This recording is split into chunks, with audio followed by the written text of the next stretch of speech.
We are about to talk to an absolute Chad. Oh, Hey, what's hey, going how's on, it man? going, man? Hey, it's going pretty well. How about you? I'm doing good. I'm doing good.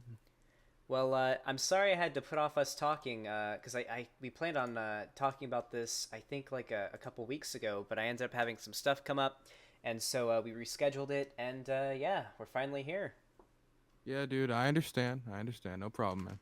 So, I saw you go on Vosh's show, a little while ago, and you definitely know what you're talking about. You seem to know a lot about foreign policy and everything, and we're definitely going to get into that. But first, do you want to introduce yourself to the chat? Oh, sure. So my name's Dylan Burns. I'm the foreign policy advisor to Michaela Wilkes. People know me as the youngest foreign policy advisor in United States history.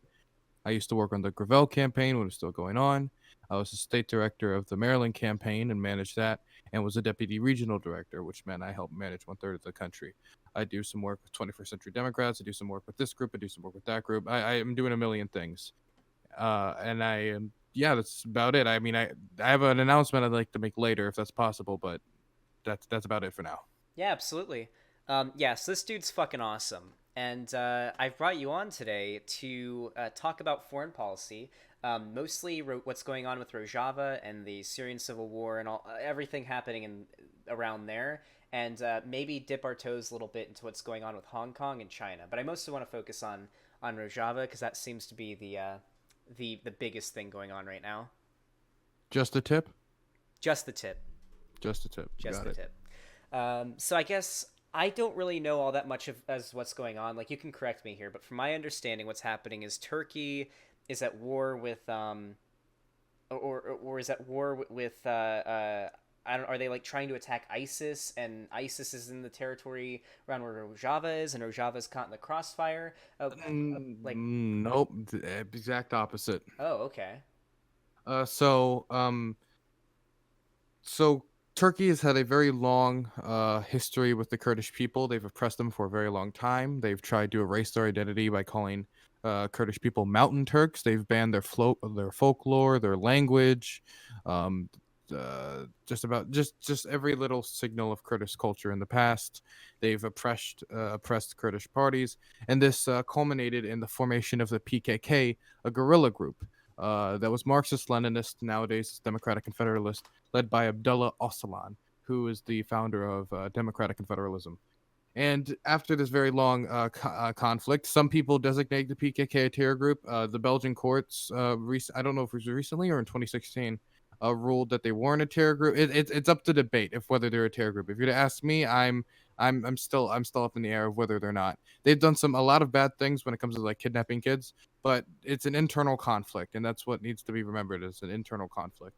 And so when ISIS started to sprout out, Turkey supported ISIS. Most people forget that they bought ISIS's oil. Everybody talked about, ISIS makes their money from oil. That's how they're able to facilitate their rise with Toyota trucks with giant guns on the back of them going across Syria and Iraq. Well, Turkey was the people who were buying their oil, and they helped facilitate their rise and didn't do a lot to curb it. So this is Uh, similar um, to how we sold the Taliban. I think it was like a lot of the weapon we sold most of their most sold them most of their weapons like back in the 80s, right? I would say it's kind of like that, except the Mujahideen wasn't like, I'm gonna destroy every country in my path, wreck everything, or anything like that.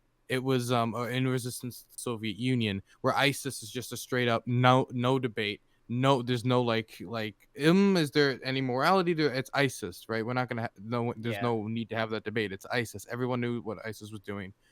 Nobody should be in favor of ISIS, Mhm. but they were actively buying their oil, and of course they didn't do a lot to push them back. So Assad, of course, was dealing with rebellions near Aleppo. Where's that? We'll never know.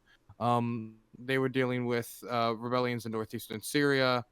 Um, well, that was more ISIS incursion, and so they made the strategic decision to pull troops out of northeastern Syria to defend Damascus, Aleppo, and the coastline. They thought it was of the most immediate strategic importance. If they lose the capital, that could mean the fall of the government. And so there was no guards or troops to protect northeastern Syria, where there's a large concentration of Kurdish people. And so, with that realization, the Kurdish people was like, "Oh, we have nothing to protect us from ISIS." So they started forming militias. They started getting guns together. A lot of them had beliefs aligning with Öcalan's, more socialist beliefs, and they started to fight ISIS. And ISIS kept pushing them back and back because, of course, this is ISIS, one of the strongest terrorist organization in the world at the time, fighting people who are just currently trying to scrap together whatever they could to hold them back. And this culminated in the city of Kobane. And Erdogan famously said, Kobane is going to fall. It's just a matter of time before it falls. And they didn't really do much to stop the fall of Kobane. And this is widely accepted that it's because he doesn't really have a good relationship with the Turks. So if ISIS, kills him, I mean, not a good relationship with the Kurds. So if ISIS starts, massacring them, that means nothing to him. And so but something miraculous happened due to American air support and due to just bravery on the ground. They were actually able to push back ISIS from Kobane, and that started what was seen as a massive counteroffensive, as to push them away from Kobane. They started taking territory from northeastern Syria. So that's the history with Turkey's relation to ISIS. Right now, after all that happened, Turkey looked at the situation and was like, darn, well, we helped ISIS. Now the Kurds are stronger than ever. They're making something now with the SDF, with American forces, the Syrian Democratic Forces. They're now having Assyrians join, local Christian militias join, internationals join from Germany and everywhere. This is not good. This is bad. Kurdish people have their own power, have their own strength, and other people on the ground are starting to join their ranks. What should we do? Well, this is what they eventually decided, was that they needed to just wipe them out because they saw it as an existential threat to Turkey. And the main reason they did, and the main publicity stunt they pulled, was by saying, well, I get you, they beat ISIS, but they're the PKK. But as we stated earlier, the PKK is an eternal thing. And to make the connection from do you need me to take a break and clarify anything, or should I Yeah. keep going? Okay. So far, what I've gotten here is, and correct me if I'm wrong, is that Turkey sided with ISIS. They were buying oil from them and Yes. supplying them with funds and vehicles, things like that. And then, from my understanding, All I can confirm is oil, but I mean, there's a lot of speculation. okay, so it's like we kind of know, but we don't really know. I can't really make any bold statements on that right now. All I can confirm is they bought the oil. Okay, I think I get what you're saying. All right, so I'm looking at there was like a website that showed a map of like what's actively happening and going on in Syria, but I'm looking at Kobane. Is that how it's pronounced? Yeah. Yeah. If you want to be, yeah, just say Kobane. Don't say Okay, anything else. Kobane. So that's it's right here on the map for those of you guys that were wondering. So this is around the area in like northeastern Syria, right on the border of Turkey. Yeah, right on the border of Turkey. That's where a lot of this has taken place, right? Yeah, it's Kobane. Basically, the whole Syrian border with Turkey is where all these conflicts have been happening. Okay, and so the Kurds. So the Kurds are just. Can you like give me a rundown of their whole deal? What do you mean? Like, are there any area like? Are they just people who live in Syria? Or are they a specific area? Well, the Kurds, there's Kurds in Iran, there's Kurds in Iraq, there's Kurds in Syria, and there's Kurds in Turkey. Kurds are going across all these borders. Now, they never got their country because of the two Peacots agreement, which was basically when the UK decided, what's it? What's local tribes? What's culture? Nah, nah, nah, nah, nah, nah, nah. Colonial ambitious boy, and then they just sliced up the Middle East, right?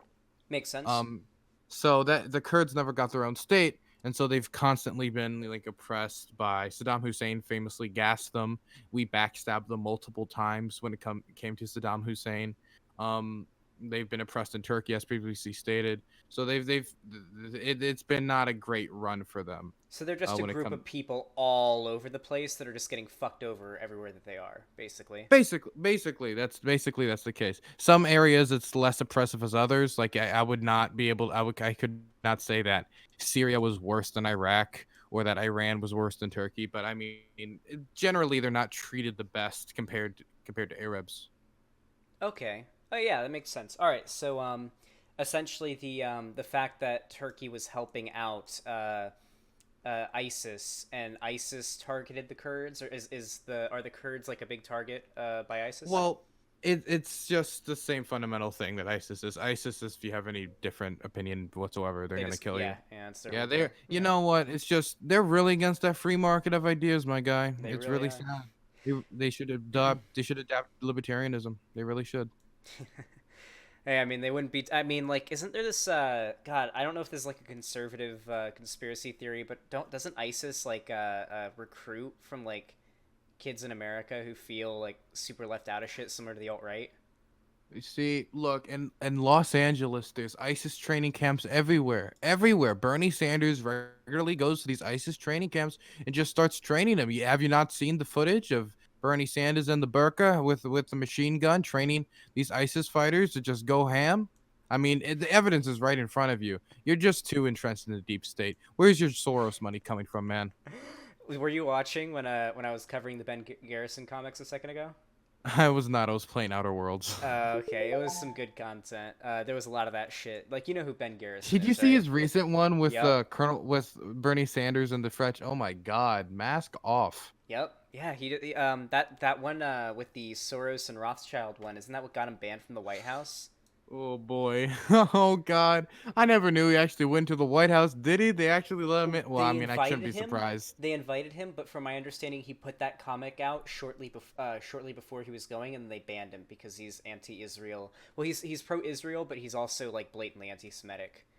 He's Yeah, just it's weird how that works. But could you imagine if he didn't release it and then he went in there and he released a comic live right next to Trump? Like, I have a gift to you, President Trump, and just turned around the most anti-Semitic or racist thing in history. I'm gonna be honest Showed it with to you. If everyone. Ben Garrison got to meet Trump, it might be the only case in history where Trump was the one that got sexually assaulted. Oh, Like that guy wants to okay. fuck Trump so I'm bad. gonna back. Okay, man. I have a career. I'm gonna Okay, back yeah, off of okay. that statement. He does not support any of what I just said. That was all No, me. boy. Okay. Oh boy. Yep, that was him. Yep. That was he does not agree with that. He does not condone anything that I've said here. Just clarifying that. But yeah. Back Oh to foreign boy. policy memes.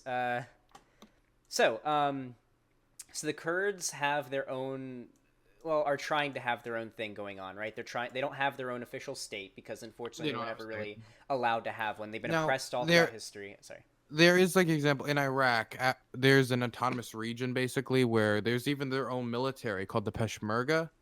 It's gotten like like somewhat better in like countries on Iraq, but then they had an independence vote which overwhelmingly won, and the Iraqi government was like nah and just rolled in with tanks, and now the Peshmerga and Iraqi government have some conflict. So it's like yeah, they don't have their own state. It's generally not good vibes. There's no good. You're not if you vibe check any of the governments, it's gonna turn out pretty racist. So yeah, it's not great for the Kurds. Interesting. So what is Rojava? Rojava is basically a self-administering region in northeastern Syria that's based off of democratic confederalist ideas from Öcalan. This was developed after they pushed back ISIS. They have their own government. They have their own parties. They have their own military. They have different sections of the military made of different. Um, it's Rojava, but a lot of people don't call it Rojava because a lot of people see it as a Kurdish-centric name. I continue to call it Rojava because it's close to my heart. So I guess we'll just call it Rojava for the time being. Where is Yeah, it? the official name is like seven, like I don't even remember. It's like seven different like words in front of each other. It's like the Democratic Northeast Confederation of State is like ridiculous. Yeah. Where is it like geographically?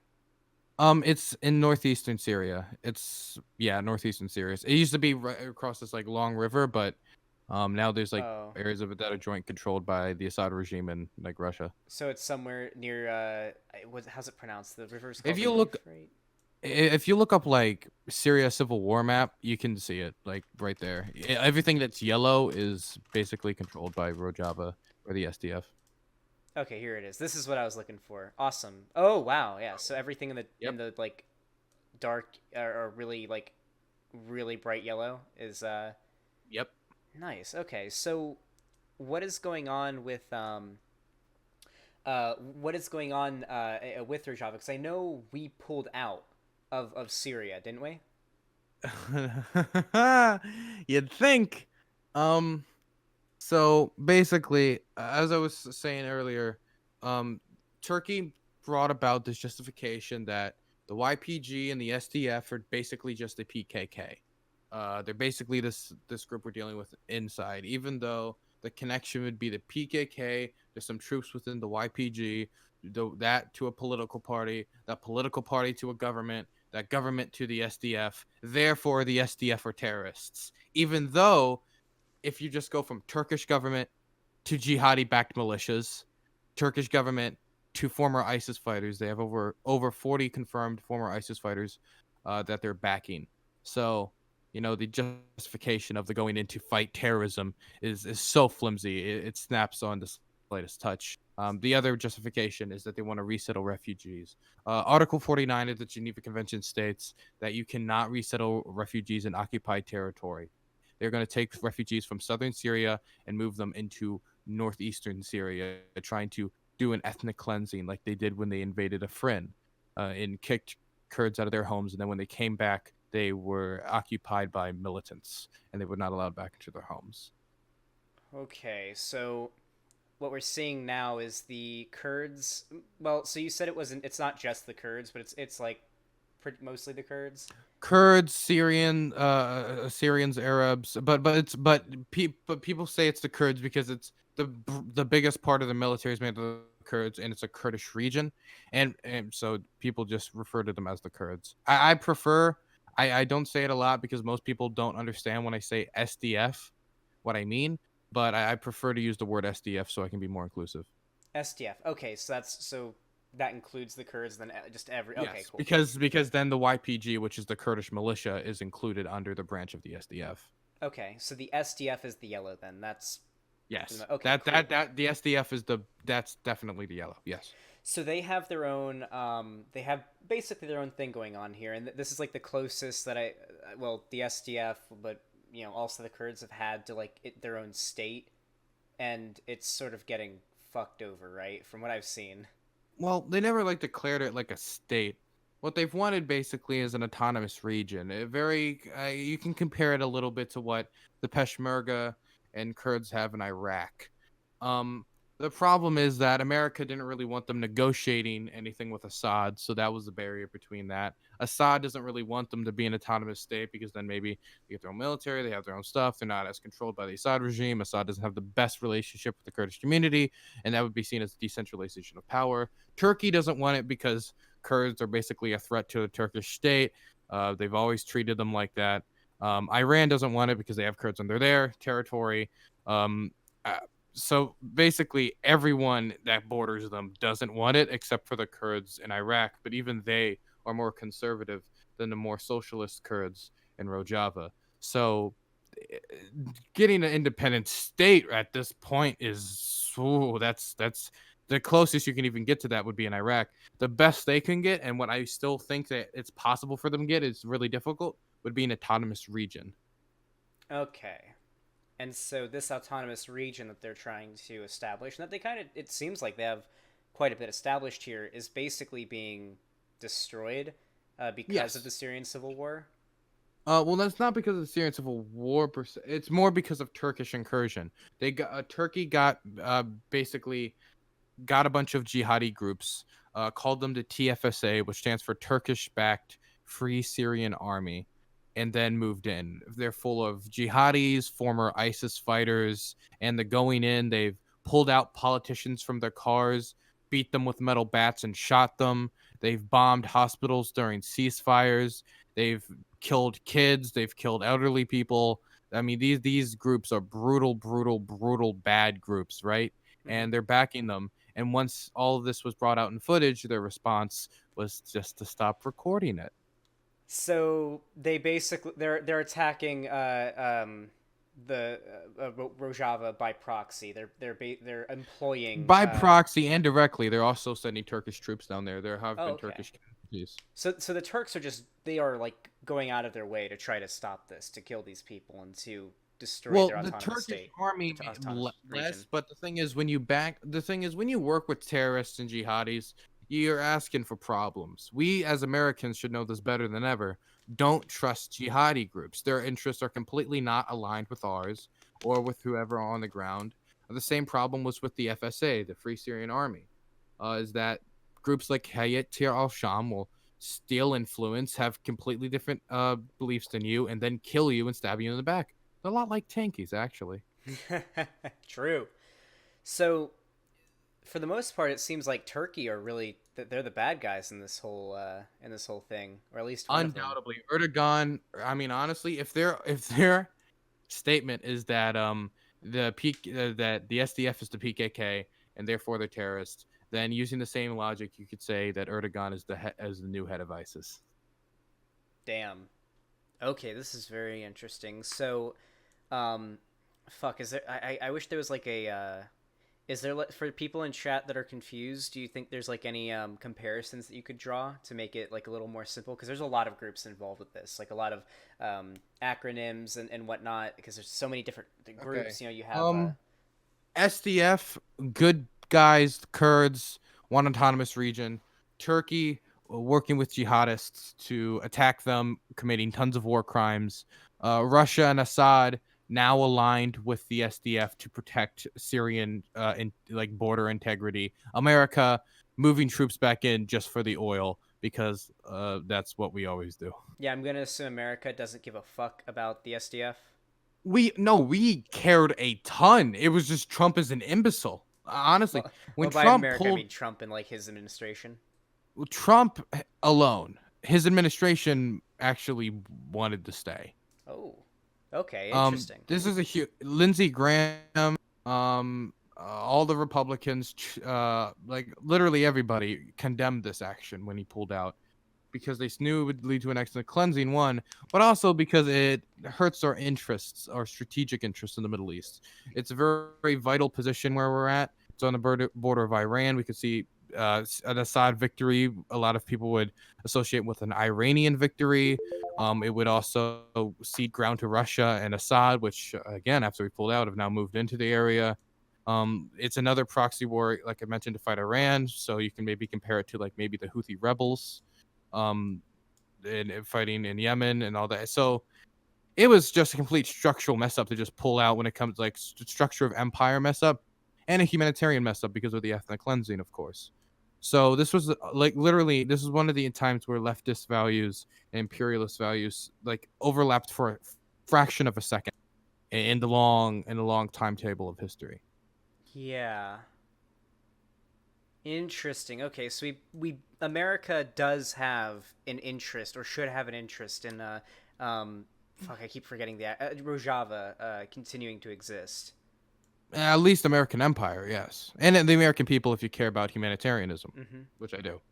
Yeah. Okay. And so I'm looking at the Syrian civil war map right now. Can we go over like the what each color is? I know that the yellow, we already know what that is. Is light blue like a neutral zone? I can't actually see your map because my window's not opening. Can you tell me where it? One second. Um, let me see if I can get it working. Can we change topics quick and come back to it? Yeah, sure. Cool. I guess, do you want to take a quick aside to talk about Hong Kong, or is there more you want to talk about going on this in Syria? I mean, when it comes to Syria, we just need to realize that this is an ethnic cleansing happening right before our eyes, and it is being perpetrated against against a socialist on the ground, against a people who have been oppressed for a very long time, denied a state, denied their human rights, who have been gassed, who have been killed, who have been raped, who have been beaten, who have been bombed throughout all of history. And this is one of the interest times where Trump, this was literally one, in my opinion, when it comes to foreign policy, the worst thing he has done when it comes to his actions in Afghanistan, when it came to anything. Honestly, this is probably one of the worst things an American administration has done since the Iraq War. And we need to remember that. And this is one of the consequences of having just an idiot in office. Because even though I hate a lot of Hillary Clinton's foreign policy, she wouldn't have done this. Not because she's a humanitarian or something. I think part of it would have been because of that. But because it was just dumb from an empire perspective, from a humanitarian perspective, from a strategic perspective, it was just a dumb move. And because of his buffoonery, people are dying, and ethnicity might can be completely washed out from northeastern Syria. We're enabling an ethnic cleansing. Yes, and not only enabling, I think we're facilitating it.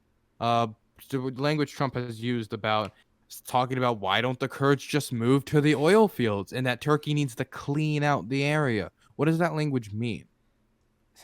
I think yeah, that's just Trump saying, "Hey, why don't they just leave? Let Turkey do what they're gonna do." Oh, wow. Yeah, I'm not surprised. yeah, So, that is a direct quote. so a lot of people in chat right now are asking, "How can one help Rojava? What can we do?" So, there is one thing we can do, and but I think I'm getting you to work for in a second. So there is one thing you can do. There is an organization called the Red Crescent, and these guys they do amazing, amazing, amazing work. What they do, it has a like a different pronunciation when you look it up, but they're basically medics on the ground who go under fire and will go in there and still apply aid. A lot of them actually died because of the Turkish invasion, because jihadi militias and Turkish bombs don't discriminate against medics. So another war crime, wonderful. But by giving them money, they actually take the money and they release reports every month talking about what they used your money for and how they helped save lives on the grounds, the lives of kids, women, children, and anyone injured on the ground, Kurdish or non-Kurdish. So donating money to them, they need it. They have not many. They don't have a lot of sources of income anymore since they're constantly working on the front lines. Holy shit! Yeah, I went ahead and I dropped a link to it in chat right now. And when this goes up on YouTube, I'll also be including a link to it in the description as well. So if you donate to this, they will tell you what your money is being used for, and they are using that money in order to help injured people who are caught in the crossfire of these events, or even just directly attacked by these jihadi groups that are hired by Turkey, or even just Turkey sending its armies down to literally just commit an ethnic cleansing. Wow, that's really really cool. Yeah, I'm gonna go. I went ahead and I dropped the link in chat. Is there anything else that we can do? Besides that, just spreading the word, boycott Turkish goods. That's a huge thing you're doing. Just look in your goods, see if there's anything Turkish in it. If there is, buy another brand. I know you might like that cereal or that cheese, but hey, I think you probably hate ethnic cleansing more than you like that cereal. Yep, makes sense. Yeah. And also, because I think this is probably one of the biggest things that we can do, just as individuals, is to signal boost this message. So because of that, I'm going to go ahead and say if there are any other bread tubers watching this at any point on YouTube, um, I recommend you platform Dylan as well. I'm gonna go ahead and drop his Twitter in the chat here. Go ahead and follow him because you are tweeting a lot about what's going on Yep. with foreign policy, just all over the world and stuff like that. Especially with this, and so platforming you and signal boosting the fact that all this is happening is probably the biggest thing that you can do.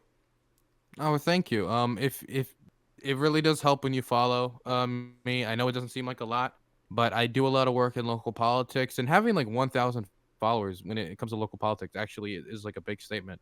I'm trying to work to eventually get to 5,000, so I could actually like really grow my influence on the ground and do a lot of good activism with that. I know it doesn't seem like a lot, but social media is actually really does help get the word out and raise money. Yeah, So it I really really does. appreciate if you guys followed. It really helped me out. Yeah, say in chat if you follow him. Most of them are probably already following you. Yeah, look at that jawline. Yeah, he's a Chad. Um, but yeah, I guess is that everything you want to talk about going on in Syria?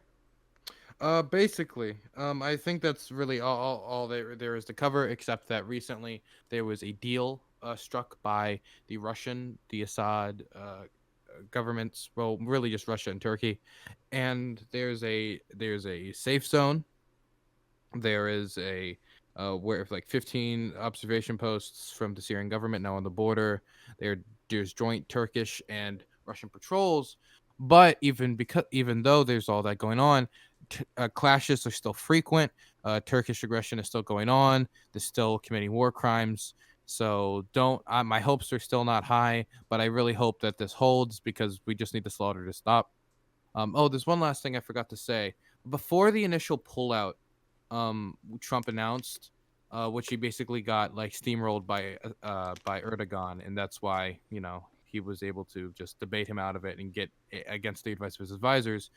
There was an agreement between America and Turkey to demilitarize the border between Rojava and Turkey, which means that Kurdish forces and the SDF pulled all their heavy artillery and all their equipment off the border with Turkey, destroyed their entrenchments, destroyed all of that. And right when they finished doing it is when Trump decided to pull out, leaving them completely defenseless. That is one of the most unforgivable actions the Trump administration did, in my opinion. Pulling out right after all that. Holy shit. Yeah. Okay. Oh, I'm gonna assume right here. I don't know if you can see the stream, but I'm gonna assume here that the blue areas are areas where Turkey has just completely wiped everything out, and they've. There's areas that Turkey is currently occupying a foreign country because that's what they're doing. They are occupying a foreign country. This is an example of Turkish imperialism. Mhm. And there's also areas that are joint controlled by the Assad regime and Russia and the SDF. So that's a different shade. But yes, they are now occupying a different country. This reminds me of something Germany did a very long time ago. Hmm. I wouldn't know about that. Hmm.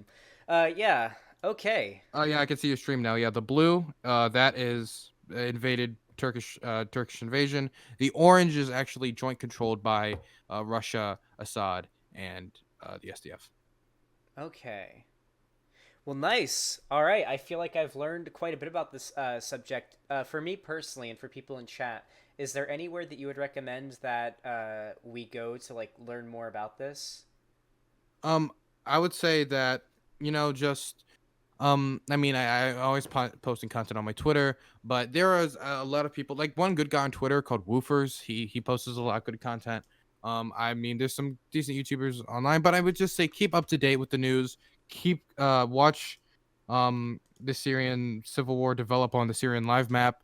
Can check articles every day. It's usually not that biased online anymore, unless it's like Turkish outlet or something. Yeah. Then you should be getting decent content about this. All right. Well, hey, I guess it's everything we have to talk about with Syria, and I will be sure to leave the links to everything that you cited, like the Syrian civil war map, the uh, Red Crescent, and all that, and also your Twitter. So I'll leave those in the description as well. And I guess, do you want to talk about what's going on with Hong Kong? Sure, let's talk about what's going on with Hong Kong. All right. So my understanding is that China really does not want Hong Kong to be its independent uh, state, right? See, what happened is that Hong Kong decided they would take in CIA spies and rebel against the glorious dream of Xi Jinping. But no, but really, what's going on is that there was an extradition agreement that Hong Kong wanted that Carrie Lam, who is the leader of Hong Kong, wanted to put into place. This would have allowed them to take basically Hong Kong prisoners, and the short of it, Hong Kong prisoners, and extradite them to China. Uh, this was rejected by people on the ground, by a lot of pro-democracy protesters. So they started to protest this. But what it became is the straw that broke the camel's back, and the demand started to widen as the government response was just to ignore them and try to crack down on protests. And then five demands developed as protests got bigger and bigger, and like over 2 million people got on the street. Those protest demands expanded to an investigation of police abuse because police have been extremely abusive. They've shot protesters. They've beat protesters. Reclassifying the protests from riots because if you get arrested under a riot charge, it's a lot worse. Universal suffrage because even though in Article 45 of Hong Kong's constitution, which is the basic law, it talks about universal suffrage, the government still has yet to implement it.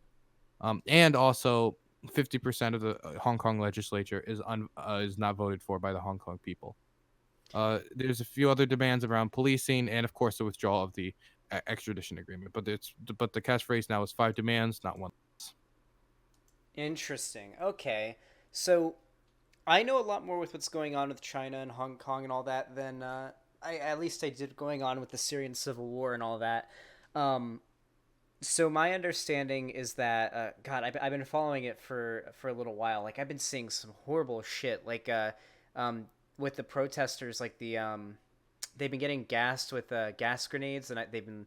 There was this one video I saw of one of the protesters picking up one of the gas grenades and putting it in a canister of liquid nitrogen to make it inert. That was pretty interesting, but they don't have any democratic rights to vote or anything like that there, do they? Well, no, they do have rights to vote for 50% of the legislature. They cannot Oh, vote for their executive, and they cannot vote for the rest of the representatives. Those two are basically chosen by like party loyalists. Even though universal suffrage is promised in Article 5. so another thing that makes this kind of complicated for a lot of people to discuss is that I mean we all know about Blitzchung and what happened with him because the problem is that China is America's number one trading partner, right? The thing is, it's this has less to do with American and Chinese trade and more to just do with individual corporations wanting access to the Chinese market. Yeah. It's not like the trade deal is going to include also freedom of speech. That doesn't have to do with that. It more that certain companies know that if they anger China Mm-hmm. politically, or maybe somebody using their platform or their product to call out China, that might hurt their access to the Chinese market, which is the biggest market on planet Earth. This Yep. is why LeBron James was a sellout when it came to the China issue and said that no, this person shouldn't have spoken out. He had horrible effects on the. And then there's Blizzard with the famous thing that just shows that gamers need to rise up. They need to, man. Yeah, I mean, this is one of the few cases where I feel like gamers are on the right side of things in politics. You know Oof. what? It's a nice change of pace, but I am ready for a week from now when PewDiePie says another racial slur and they all flip again. You know he will. Oh, yeah, he can't really seem to avoid the drama, can he? Oh Um, no. but yeah, it does seem like that's the biggest thing, just the fact that all these companies have such huge markets in China, especially Blizzard. I mean, we know why they were making Diablo Immortal. It was specifically for the Chinese market. Um, so I mean, I don't think any of us were surprised when they took away that dude's prize money and banned him from being in Hearthstone tournaments. I mean, I was actually kind of surprised by the response. It was such like just universal condemnation. I mean, like stuff like that happens a lot for China watchers like me. So I was just like, oh well, it's just another example. Whatever, move on to the next one. But the community really stuck to it, even though the response from Blizzard has been like really pathetic. Even though everybody's clapping it, he basically at BlizzCon, like at the beginning of it, spoke about the issue with never without ever mentioning it, which like It was a is sorry, really not bad. sorry, don't talk about it, was basically what he said. I mean, he took complete blame, but didn't even mention it once. If it's like it's not Beetlejuice, it's not like if you say Hong Kong, you're haunted or something. You're good, man. Say it. I don't know. I think they want it to be as like I feel like they were hoping that most people in the crowd are just apolitical gamers who don't give a fuck about it and didn't want to remind them about it because you could have watched that and thought, "Oh wait, are they talking about how shitty BFA was?" Like that's I what I thought mean, it was at first. maybe. I think a Yeah. lot of it is that like they think like maybe if we tell them they won, they'll leave us alone. So then they apologize and got like a resounding round of applause. Even though like the major Hong Kong protesters' commentary on it after was like, "This is nothing. This is just words. Act." I mean, Yeah. it really was just pathetic. Yep. I mean, yeah, at the end of the day, this is another side effect of capitalism. I do love whenever I really, really do love whenever you have most issues in the world that you can just, follow that line all the way back to capitalism being the root of the problem. Love it. Um, this is like kind of an unrelated. It's pretty related of a question, but I constantly have pro-capitalist cuckboys being like, "Hey, China is communist, so there you go." But it isn't really communist, right? I mean, like what it's commonly referred to in like lefty spheres is like it's what's called something like state capitalism. I mean, they interact with capitalist markets around the world. Unions are pretty powerless. They exploit workers. They monitor everybody's everyday thing. I mean, like if you, I mean, there's no like control. There's not like the workers there like get a democratic vote and how Hmm. their capital is used or they have control of the means of production. That doesn't exist in China. So I mean, I think yeah, it's completely nomenclature. I mean, it's complete nonsense. But I mean, I'm not a communist, so I'm not really gonna throw myself in that debate. Yeah, it's just that most of the Cheds that I talk to are like, heh, look at that. They say they're communists, so they're communist. Left wing destroyed, and it's like, I think the term is they say they're socialist. Look, they're socialists, and then they'll say, therefore, if we give everyone health care, boom, we're gonna start putting Muslims in concentration camps, just like China. It's it's got him. it's ridiculous. Left wing utterly destroyed. Yeah, I mean, it is ridiculous. It's just they just want to divert the conversation. They don't want to talk about the hard issues. So what they do is they'll talk about an issue they don't really know that much about, but they do know that human rights isn't really the top notch in China. That they steal organs. That they have Muslim concentration camps going on Hong Kong, or they'll talk about Vuvuzuela, or they'll or whatever they can to divert the conversation of talking about the hard facts on how universal Medicare for all is more cost effective and better system than, for instance, letting poor people die in the streets. Yep. Hey, that's capitalism, right there. Peak capitalism. Well, hey man, is there anything you want to shout out before we finish up? Yeah, there's a few things. Of course, my Twitter would appreciate it, would love it. Michaela Wilkes campaign. That is the campaign I'm currently working for. She has. I'm a foreign policy advisor, so you can basically see the chops of our foreign policy right here from our conversation. We'd really need some support. We're taking on Steny Hoyer, who he has big pockets, one of the biggest fundraisers in Congress, and very likely that he might be the next Speaker of the House. And he is to the right of Nancy Pelosi. So we really need to get moving on trying to primary him here. So we really need as much money as possible. If you could give us some money too, that'd be wonderful. Other than that, there's also the Red Crescent. So that's about everything, man. All right. Well, it's been very, very fun talking to you, and I feel I've learned a lot. And I hope people in chat and people who watch this on YouTube, when I upload the video, have also learned a lot. And yeah, I'm gonna go ahead and leave a link to all the things that you shouted out in the description of the video. Posted some of it, a bit of it in chat as well. And yeah, follow him on Twitter. If you have monies, donate to the Red Crescent. Donate to the campaign. Donate to him. All that. Just go follow him. Check him out. Thank Uh, you. There's the one. There is one last thing. The announcement. I will be at Jill Carter's announcement video. Announcement. Like event for tomorrow in Baltimore. For Elijah Cummings' seat, the late great Elijah Cummings, who served the state of Maryland very diligently in Congress as a civil rights icon. Uh, Tune in because I have an announcement I'm going to be making after about my role in the campaign. oh damn. Possible role. Ooh, I can't say much. What time? Where will I see it? You'll see it on Twitter. You'll see it. You'll Okay. see it. You got Nice. me, man. All right. Well, I'll keep an eye out for it then. Awesome. You have a wonderful day. You too, man. Bye bye. What a cool dude.